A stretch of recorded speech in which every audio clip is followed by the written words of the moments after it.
Hello दोस्तों, आप सभी का स्वागत है एक बार फिर से आपके अपने इस यूट्यूब चैनल बीपीएससी रेलिवेंट पर। आज हम लोग गांधीयन एरा से जो भी क्वेश्चन अभी तक पूछा गया बीपीएससी में उसको हम लोग देखेंगे और इस सीरीज़ का ये हमारा सेकेंड वीडियो है। और चलिए हम लोग शुरू करते हैं और साथ साथ में जो भी क्वेश्चन पूछा गया है और जो थीम बेस्ड और भी जो भी मतलब इंपॉर्टेंट फैक्ट होगा इसके साथ उसको हम लोग डील करेंगे। चलिए हम लोग शुरू करते हैं। हमारा पहला क्वेश्चन है, in which session did the Indian National Congress pass a complete independence resolution. कह रहा है पूर्ण स्वराज का जो है प्रस्ताव किस भारतीय राष्ट्रीय कांग्रेस के अधिवेशन में पारित हुआ। तो इसका आंसर क्या हो जाएगा? ऑप्शन बी, यानी 1929 का लाहौर अधिवेशन। इस लाहौर अधिवेशन के प्रेसिडेंट या अध्यक्ष कौन थे? तो पंडित जवाहरलाल नेहरू। ठीक है, पंडित जवाहरलाल नेहरू क्या करते हैं कि 31 दिसंबर 1929 को रावी नदी के तट पर तिरंगा झंडा फहराते हैं, ट्राई कलर फहराते हैं। ठीक है, और उसके नेक्स्ट मंथ 26 जनवरी 1930 को हम लोग अपना पहला स्वतंत्रता दिवस के रूप में मनाते हैं, फर्स्ट इंडिपेंडेंस डे। ठीक है, इनको ध्यान में रखेंगे। ये सारे इंपॉर्टेंट फैक्ट थे। अब देखिए हमारा अगला ऑप्शन क्या है, यहाँ पे दिया हुआ 1924 का बेलगांव अधिवेशन की बात की गई है। तो ये बेलगांव कहाँ है? तो कर्नाटक में है। एकमात्र ऐसा अधिवेशन था जिसमें गांधी जी इस अधिवेशन की अध्यक्षता करते हैं और अभी तक एक ही बार अध्यक्षता किए थे, वो बेलगांव 1924 में। ठीक है, कराची अधिवेशन की बात करें 1931 का, तो इसमें सरदार वल्लभ भाई पटेल ने इसका अध्यक्षता किया था, सरदार पटेल ने। ठीक, और 1920 अधिवेशन का बात करें जो नागपुर में हुआ था, इसके कौन किए थे? इनको किए थे सी विजय राघवाचार्य। कौन किए थे? सी विजय राघवाचार्य ने इसका अध्यक्षता किया था। ठीक है, ये हम ध्यान में रखेंगे। अगला क्वेश्चन है हमारा कि the 1929 session of Indian National Congress is of significance in the history of the freedom movement because the. कह रहा है कि 1929 सेशन का अधिवेशन का क्या महत्व है, मोटा मोटी यही पूछा और यूपीएससी में पूछा गया क्वेश्चन है। देखिए इसका आंसर क्या हो जाएगा? ऑप्शन बी यानी attainment of Purna Swaraj was adopted as the goal of Congress. मतलब पूर्ण स्वराज का जो अपना लक्ष्य था उसको हम लोग एक्सेप्ट करते हैं और इसके क्षेत्र में हम लोग काम करते हैं आगे। ठीक है, अगला क्वेश्चन है हमारा, what was the ultimate goal of Gandhi salt Satyagraha. Gandhi ji का जो नमक सत्याग्रह था उसका अल्टीमेट गोल क्या था, उनका लक्ष्य क्या था? तो इसमें से जितने ऑप्शन हैं सभी उनके लक्ष्य थे, मतलब शॉर्ट लॉ को तोड़ना, ख़त्म करना। ठीक है, गवर्नमेंट का जो पावर था, जो एनार्किकल पावर हो गया था ब्रिटिश गवर्नमेंट का, उसको कर्टेल करना, उसको कम करना, इकोनॉमिक रिलीफ देना जो कॉमन पीपल है उनको, पूर्ण स्वराज की बात करना, और हिंदू मुस्लिम यूनिटी, हिंदू मुस्लिम एकता जो है इसको प्रमोट करना। ये सारे फैक्ट, ये सारे मतलब लक्ष्य थे इसके। ठीक है, इसका आंसर क्या आ जाएगा? ऑप्शन ई, यानी more than one of the above. थोड़ा सा हम लोग नमक सत्याग्रह या सॉल्ट सत्याग्रह के बारे में जान लेते हैं। तो गांधी जी जो है अपना नमक सत्याग्रह शुरू करते हैं दांडी यात्रा के साथ। ठीक है, कि 12 मार्च 1930 को ये साबरमती आश्रम से अपना दांडी यात्रा शुरू करते हैं और इनके साथ कुल 78 लोग शामिल होते हैं, 78 पीपल्स इनके साथ शामिल होते हैं। ठीक है, और ये गांधी जी और टोटल मिला के 79, इनके फॉलोवर कितने थे? 78। ठीक है, ये 12 मार्च 1930 को साबरमती आश्रम से अपना यात्रा शुरू करते हैं और 6 अप्रैल 1930 को ये दांडी पहुंचते हैं। ठीक है, और दांडी एक कोस्टल एरिया है गुजरात का, वहाँ पे जाके ये नमक कानून को तोड़ते हैं। ठीक है, नमक कानून को ब्रेक करते हैं। ओके, और इसमें कुल कितना दिन को समय लगता है? तो 24 दिन का समय लगता है। ठीक है, ये हम सभी ध्यान में रखेंगे। और क्या एक्स्ट्रा फैक्ट हो सकता है नमक सत्याग्रह के बारे में? चूँकि बीपीएससी का प्रीवियस ईयर क्वेश्चन है तो कई बार सॉल्ट सत्याग्रह से संबंधित क्वेश्चन बिहार स्पेसिफिक भी पूछा गया है। तो बिहार में जो नमक सत्याग्रह के पैरेलल में मतलब जो दांडी, जैसे दांडी मार्च ये गांधी जी यहाँ की, तो बिहार में किस किस नेताओं ने कहाँ किस क्षेत्र में इस नमक सत्याग्रह का अगुवाई किया, इसको भी देखना जरूरी है। तो बात करते हैं मुंगेर की। तो मुंगेर में श्री कृष्ण सिंह जो कि अपने बिहार के पहले चीफ मिनिस्टर भी रहते हैं। उसके बाद भागलपुर में कौन करते हैं? तो महादेव लाल सर्राफ। ठीक है, दरभंगा में कौन करते हैं? दरभंगा में जो है सत्यनारायण सिंह करते हैं, सत्यनारायण सिंह। ओके, और पटना में करते हैं अंबिका कांत सिंह। एक क्वेश्चन और पूछा जाता है बिहार स्पेसिफिक कि 78 जो लोग जो इनके यात्रा में शामिल थे गांधी जी के, उसमें एक बिहार से भी शामिल थे जो कि बिहार के दरभंगा के रहने वाले थे, दरभंगा के। उनका नाम क्या था? तो उनका नाम था गिरिवरधारी चौधरी, गिरिवरधारी सिंह, सॉरी गिरिवरधारी क्या नाम था, हाँ चौधरी था, गिरिवरधारी चौधरी, ठीक। ये दरभंगा के रहने वाले थे जो दांडी यात्रा में गांधी जी के साथ भाग लिए थे, ठीक है। अगला क्वेश्चन है हमारा, the decision to start the civil disobedience movement was taken at the, सविनय अवज्ञा आंदोलन की शुरुआत करने का फैसला कहाँ पे लिया गया था, तो ये लाहौर अधिवेशन 1929 में हुआ था, ठीक है, जिसमें हम लोग पूर्ण स्वराज का मांग किए थे, जवाहरलाल नेहरू इसके प्रेसिडेंट थे, ठीक है। लखनऊ सेशन की बात करें तो 1916 में हुआ था, इसके कौन थे प्रेसिडेंट, तो अंबिका चरण मजूमदार थे, AC मजूमदार, अंबिका चरण मजूमदार, ठीक है। और ये इसलिए इम्पोर्टेंट है क्योंकि ये मतलब कांग्रेस मतलब INC और मुस्लिम लीग जो है इसमें साथ आए थे, और एक कॉमन एनिमी जो उनका था ब्रिटिशर्स, उसके अगेंस्ट ये मतलब अपना आंदोलन शुरू कर यहाँ से किए थे, ठीक है। इसमें महत्वपूर्ण भूमिका किसने निभाया था, कांग्रेस और मुस्लिम लीग के एकता के लिए, तो ये एनी बेसेंट ने, ठीक, एनी बेसेंट ने इम्पोर्टेंट रोल प्ले किया था हिंदू और मुस्लिम एकता के लिए, ठीक है। आगे बढ़ते हैं हम लोग, अगला क्वेश्चन है, Khudai Khidmatgar founded by Khan Abdul Ghaffar Khan was also known as, Khudai Khidmatgar जो कि खान अब्दुल गफ्फार खान के द्वारा शुरू किया गया, इसको और किस नाम से जानते हैं, तो इसको हम लोग रेड शर्ट्स या लाल कुर्ती आंदोलन के रूप में भी जानते हैं। खुदाई खिदमतगार जो संगठन है ये उस समय के नॉर्थ वेस्ट फ्रंटियर प्रोविंस से शुरू होता है, जो कि एक अहिंसात्मक नॉन वायलेंट मूवमेंट होता है, ठीक है, जिसको लीड कौन करते हैं, तो खान अब्दुल गफ्फार खान। खान अब्दुल गफ्फार खान की बात करें तो इनको हम लोग फ्रंटियर गांधी या फिर सीमांत गांधी के रूप में भी जानते हैं, सीमांत गांधी, ठीक है, सभी ध्यान में रखेंगे। और इनको सीमांत गांधी का या फ्रंटियर गांधी का टाइटल किसने दिया था, तो अमीर चंद बोम्बवाल,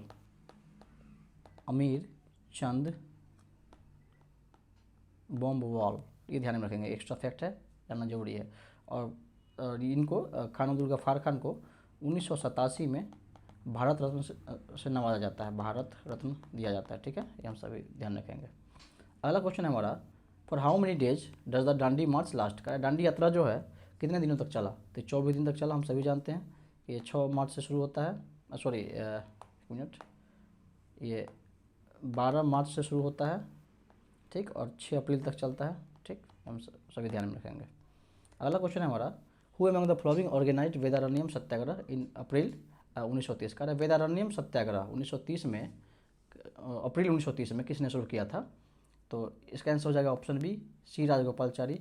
सी राजगोपालाचारी की बात करें तो इनको हम लोग प्यार से राजा जी भी बुलाते हैं, राजा जी, ठीक है, सी राजगोपालाचारी। और ये कौन थे, तो ये हमारे आज़ाद भारत के इंडिपेंडेंट इंडिया के पहले और अंतिम, first and last governor general भी थे, ठीक है, ये हम ध्यान में रखेंगे, ओके।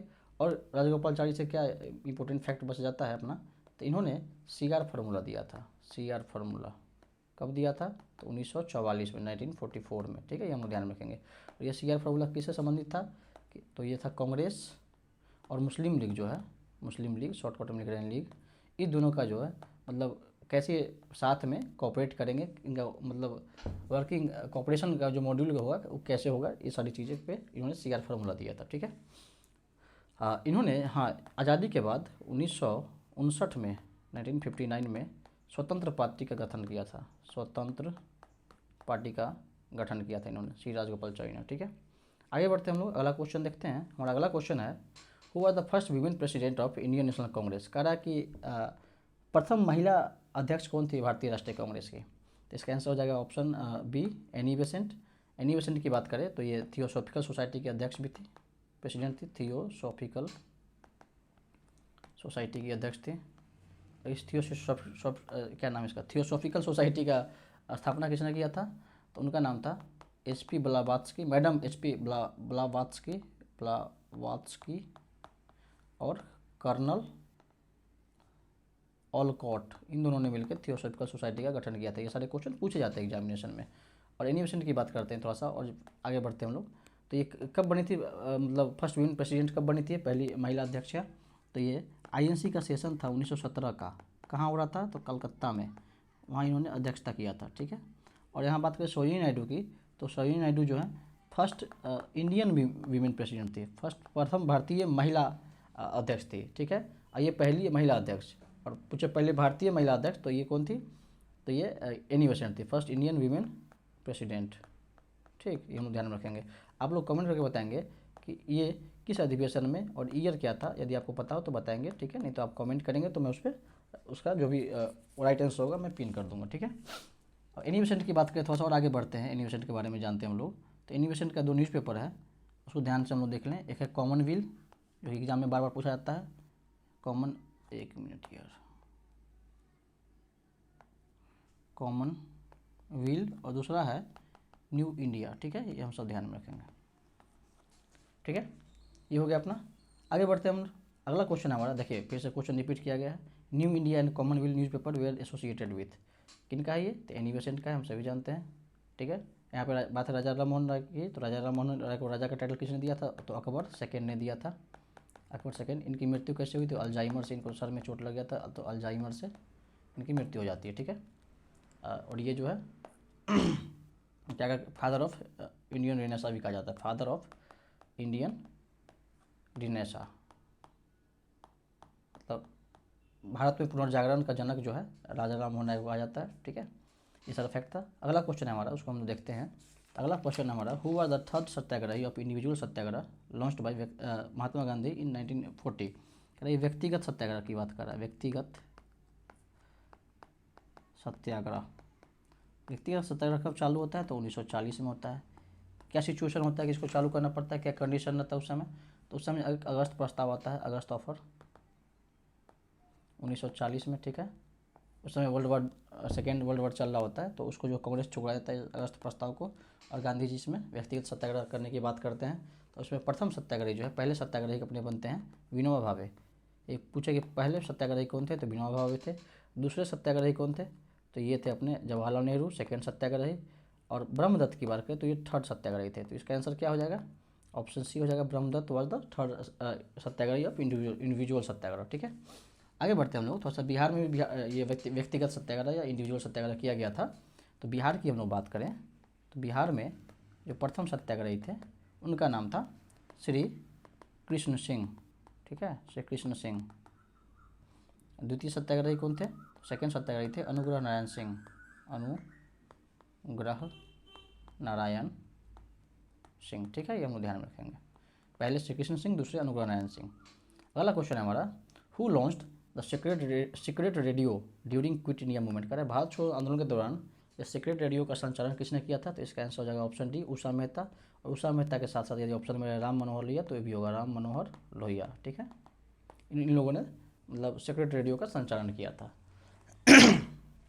आगे बढ़ते हैं हम लोग, और अगला क्वेश्चन है, who was not a member of cabinet mission. Cabinet mission का सदस्य कौन नहीं था, ठीक है। तो पैट्रिक लॉरेंस था, स्टैफोर्ड क्रिप्स था, एवी अलेक्जेंडर था। तो इसका सदस्य जो है वेवेल नहीं था, ठीक है। आप कमेंट करके बताएंगे इन तीनों में से इस कैबिनेट मिशन का अध्यक्ष कौन था, चेयरमैन कौन था, या प्रेसिडेंट कौन था, ठीक है। इस कमीशन का चेयरमैन कौन था, ये हम सभी को आप सभी को सॉरी कमेंट करके बताना है। अब बात करें कैबिनेट मिशन की, तो कैबिनेट मिशन कब आया भारत में, तो ये भारत में दिल्ली में कब आया, तो ये डेट पूछा गया कई बार। तो ये 24 मार्च 1946 को भारत में आता है। इसको भेजता कौन है, तो उस समय इंग्लैंड के प्रधानमंत्री होते हैं। इंग्लैंड के प्रधानमंत्री कौन होते हैं, क्लेमेंट एटली। ये इस कैबिनेट मिशन को भेजते हैं। और इसका आने का उद्देश्य क्या रहता है, ऑब्जेक्टिव क्या रहता है, इसका ऑब्जेक्टिव रहता है कि एक कॉन्स्टिट्यूशन मेकिंग बॉडी का गठन करना, कॉन्स्टिट्यूशन मेकिंग बॉडी का गठन करना, ठीक है, का गठन। और इसी के बाद जो है अपना संविधान सभा का यानी कॉन्स्टिट्यूएंट असेंबली का गठन होता है, संविधान सभा का गठन होता है, ठीक है। ये आप सभी जानते होंगे। ये हो गया कैबिनेट मिशन के बारे में। आप कमेंट करके बताएंगे कि इसके अध्यक्ष कौन थे, ठीक है। ये 2 वे ट्रांजेक्शन जोड़ी है पढ़ाई लिखाई में, अदरवाइज आप वीडियो देखेंगे, सोएंगे, जब खेलेंगे तो कोई मज़ा नहीं है, ठीक है। आगे बढ़ते हैं हम लोग। और अगला क्वेश्चन है, doctor Rajendra Prasad was elected chairman of the constituent assembly in. क्या संविधान सभा में राजेंद्र प्रसाद कब बनते हैं, मतलब ये इसके अध्यक्ष, ठीक है, संविधान सभा के अध्यक्ष। तो इसका आंसर है ऑप्शन सी, दिसंबर 1946। तो हम लोग इसका कहानी देख लेते हैं शुरुआत से। तो बात है 9 दिसंबर 1946 को। तो अपने ये फ्रांस में एक ट्रेडिशन है कि किसी भी सभा में जो सीनियर मोस्ट मेंबर होंगे उनको सबसे पहले मतलब अध्यक्ष नामित किया जाएगा। तो उसी फ्रेंच ट्रेडिशन को, मतलब फ्रेंच ट्रेडिशन को हम लोग फॉलो किए और पहले अध्यक्ष जो उसके बनते हैं वो बनते हैं डॉक्टर सच्चिदानंद सिन्हा, डॉक्टर सच्चिदानंद सिन्हा, ठीक है, 9 दिसंबर को। उसके बाद चूँकि ये सीनियर मोस्ट मेंबर होते हैं कॉन्स्टिट्यूएंट असेंबली में, उसके बाद 11 दिसंबर को हम लोग परमानेंट अध्यक्ष के रूप में, परमानेंट चेयरमैन के रूप में डॉक्टर राजेंद्र प्रसाद को इलेक्ट कर लेते हैं, डॉक्टर राजेंद्र प्रसाद को, जो इसके पहले राष्ट्रपति भी थे और इनको शत्रु और देश रत्न के रूप में भी जाना जाता है, ठीक है। आप लोग कमेंट करके बताएंगे कि राजेंद्र प्रसाद को, अभी कहेंगे कितना कमेंट करवाता है, लेकिन ज़रूरी है कि राजेंद्र प्रसाद को भारत रत्न से कब सम्मानित किया गया, ठीक है। यदि पता हो तो, खासकर बिहार के हैं तो आपको पता होना चाहिए, ठीक है। चलिए आप आगे बढ़ते हैं। हमारा अगला क्वेश्चन है, Swaraj party was formed following the failure of. Swaraj party का गठन जो है किसके असफलता के बाद हुआ? तो ये हुआ नॉन कॉपरेशन मूवमेंट का असफलता के बाद। जब चौरी चौरा हत्याकांड हो जाता है, मतलब ये नॉन कॉपरेशन क्या है? असहयोग आंदोलन है। जब चौरी चौरा हत्याकांड होता है तो गांधी जी इस आंदोलन को वापस लेते हैं। इसमें कई लोग नाराज़ भी हो जाते हैं, कई जो मतलब नेता होते हैं राष्ट्रीय दर्जे के, जो लीडर्स होते हैं वो नाराज़ हो जाते हैं। इसमें मोतीलाल नेहरू का ये कहना था कि यदि कोई इंसान, कोई कन्याकुमारी का इंसान यदि कोई गलती करता है तो उसका जो सज़ा जो है हिमालय क्षेत्र के लोगों को नहीं मिलना चाहिए, इस तरह का उनका स्टेटमेंट था। तो इसी के साथ जो है तो स्वराज पार्टी का गठन होता है। कब? तो स्वराज पार्टी का गठन होता है 1 जनवरी 1923 को। गठनकर्ता कौन रहते हैं? तो एक होते हैं चित्तरंजन दास, CR दास, दूसरे होते हैं मोतीलाल नेहरू, MLN। CR दास इसके प्रेसिडेंट रहते हैं, अध्यक्ष रहते हैं, और मोतीलाल नेहरू इसके सचिव या सेक्रेटरी रहते हैं, ठीक है। ये हम सभी को ध्यान में रखना है। और इनका मकसद क्या होता है स्वराज पार्टी का? तो इनका जो एम होता है, ठीक है, कि चुनाव लड़ना। कहाँ? तो सेंट्रल लेजिस्लेटिव असेंबली में, केंद्रीय विधानसभा जो है सेंट्रल लेजिस्लेटिव असेंबली का चुनाव ये लड़ते हैं। कब? 1923 में। और ये चुनाव लड़ते हैं और उसी का परिणाम ये होता है कि 1925 में विट्ठल भाई पटेल को, विट्ठल भाई पटेल को क्या बनाया जाता है? तो सेंट्रल असेंबली का स्पीकर या केंद्रीय विधानसभा का अध्यक्ष चुन लिया जाता है 1925 में, ठीक है। ये हम सबको ध्यान में रखना है। और चंपारण सत्याग्रह कब होता है? 1916 में शुरू होता है, सॉरी 1917 में शुरू होता है, ठीक है। आगे हम लोग चंपारण सत्याग्रह में बहुत सारा फैक्ट पढ़ चुके हैं प्रीवियस वीडियोज में। यदि कोई क्वेश्चन आता है तो हम लोग फिर से उसको डील करेंगे। इतना ही था इसमें। और आगे बढ़ते हैं हम लोग। अगला क्वेश्चन हम लोग देखते हैं। तो Indian National Congress did not take part in which of the following round table conference का? किस गोल में सम्मेलन में भारतीय राष्ट्रीय कांग्रेस ने भाग नहीं लिया था? तो इसका आंसर हो जाएगा, इन्होंने फर्स्ट में भी भाग नहीं लिया था और थर्ड में भी भाग नहीं लिया था। तो इसका आंसर हो जाएगा ऑप्शन ई, यानी more than one of the above. बस कांग्रेस ने जो है सेकेंड राउंड टेबल कॉन्फ्रेंस या गोलमेज सम्मेलन में इन्होंने भाग लिया था।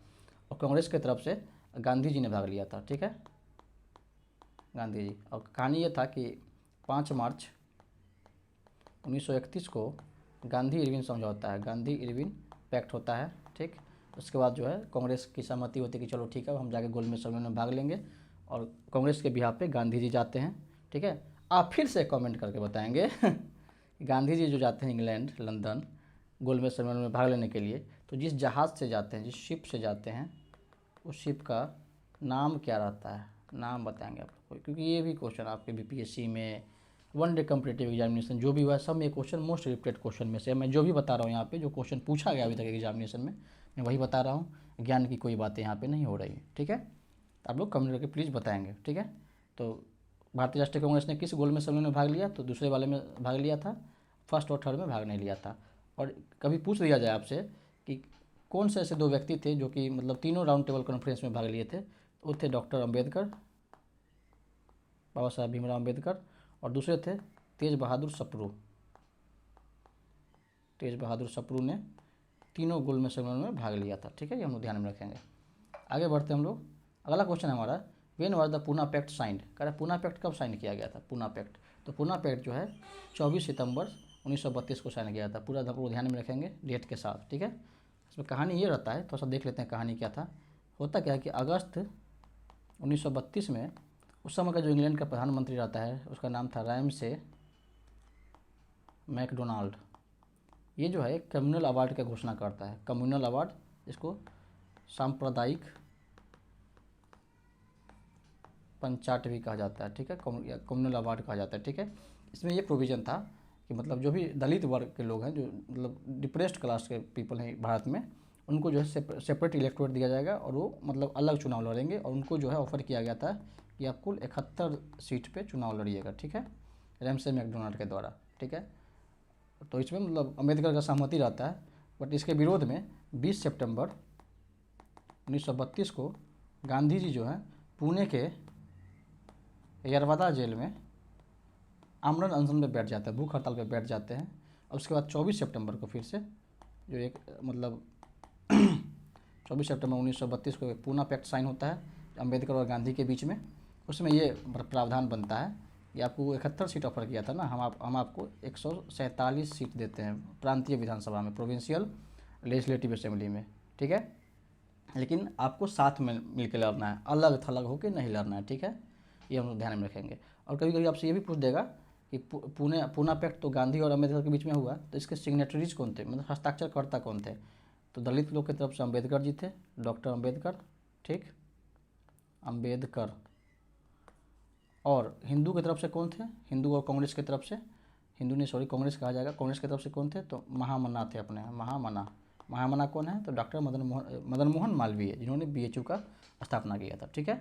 ये फैक्ट था पूना पैक्ट के बारे में, जो कि जानना काफ़ी जरूरी था। अगला क्वेश्चन देखिए, फिर से UPSC में 2012 में पूछा, पहले UPSC में पूछा 2012 में, फिर CGPO 2022 में, 10 साल बाद क्वेश्चन रिपीट किया है। थीम बेस्ड क्वेश्चन है और ऐसे कई क्वेश्चन पूछे गए हैं पूना पैक्ट से संबंधित, जो कि मैंने नहीं लिया है, एक दो क्वेश्चन से मैंने जो भी ज़रूरत का फैक्ट था मैंने बता दिया आपको, ठीक है। कह रहा कि महात्मा गांधी जो है आमरण अनशन करते हैं 1932 में, किस लिए करते हैं, तो ऑप्शन सी, रैमसे मैकडोनाल्ड जो है announce the communal awards. Ramsay MacDonald क्या करता है, कम्युनल अवार्ड या सांप्रदायिक पंचायत की घोषणा करता है, ठीक है। इसके अगेंस्ट में ये आमरण अनशन या फास्ट अनटू डेथ करते हैं, ठीक। अगला क्वेश्चन हमारा, who among the following advocates had appeared for the INA trials at Delhi in 1945-46। कह रहा INA मतलब इंडियन नेशनल आर्मी, जिसको हम लोग आज़ाद हिंद फौज भी कहते हैं, आज़ाद हिंद फौज, ठीक है। आज़ाद हिंद फौज का जो ट्रायल होता है, मुकदमा होता है, जो कि एक लाल किला मुकदमा के रूप में जाना जाता है, लाल किला मुकदमा या रेड फोर्ट ट्रायल। तो इसमें मतलब एक डिफेंस करने के लिए इनके मतलब क्या बोले, फेवर में जो पक्ष में जो वकील लोग होते हैं, उसके उस वकील में से निम्नलिखित में से कौन सा वकील है, ठीक है। तो उनमें से तो ऑप्शन बी हो जाएगा भूलाभाई देसाई। अब कहानी क्या था ये हम देख लेते हैं। तो 1945 में INA के 3 सदस्य होते हैं, जिनका नाम क्या होता है, एक होते हैं PK सहगल, मतलब शॉर्टकट में लिखेंगे आप लोग पूरा याद रखेंगे, प्रेम कुमार सहगल। दूसरे होते हैं शाहनवाज खान, SN खान। और तीसरे होते हैं गुरबख्श सिंह ढिल्लो, GS ढिल्लो। कौन कौन होते हैं, प्रेम कुमार सहगल, शाहनवाज खान और गुरबख्श सिंह ढिल्लो। इन तीनों के खिलाफ जो है लाल किला में मुकदमा चलाया जाता है और इनके बचाव के लिए एक डिफेंस कमेटी का गठन होता है, जिसके अध्यक्ष कौन होते हैं, भूलाभाई देसाई। और भूलाभाई देसाई के साथ और कौन कौन रहते हैं डिफेंस कमेटी में, तो इनके साथ असफ अली भी रहते हैं, असफ अली, जवाहरलाल नेहरू भी रहते हैं, तेज बहादुर सप्रू भी रहते हैं, और कैलाश नाथ काटजू, KN काटजू भी रहते हैं, ठीक है। इन सब मिलके जो है ये सब वकील का जो दल होता है, वकीलों का जो एक ग्रुप होता है, ये सब मिलके इन तीनों का जो है डिफेंस के लिए एडवोकेसी करते हैं, ठीक है। तो ये हो गया आज का अपना जो भी प्रीवियस क्वेश्चन था। नेक्स्ट वीडियो में हम इसके आगे बढ़ेंगे और जो भी क्वेश्चन पूछा गया BPSC में, इसको हम डील करेंगे। कैसा लगता है आप लोग को वीडियो, ये आप लोग कमेंट करके जरूर बताएंगे। और जो मैंने क्वेश्चन पूछा है आप प्लीज़ कमेंट में इसका आंसर जरूर देंगे। इससे क्या हुआ कि आप लोग मतलब चीज़ों को रिमेंबर कर पाएंगे और रिलेट कर पाएंगे चीज़ों को, ठीक है। बाकी अच्छा लगे तो अपने दोस्तों के साथ जरूर शेयर करेंगे। चलिए ठीक है, थैंक यू। मिलते हैं किसी नेक्स्ट वीडियो।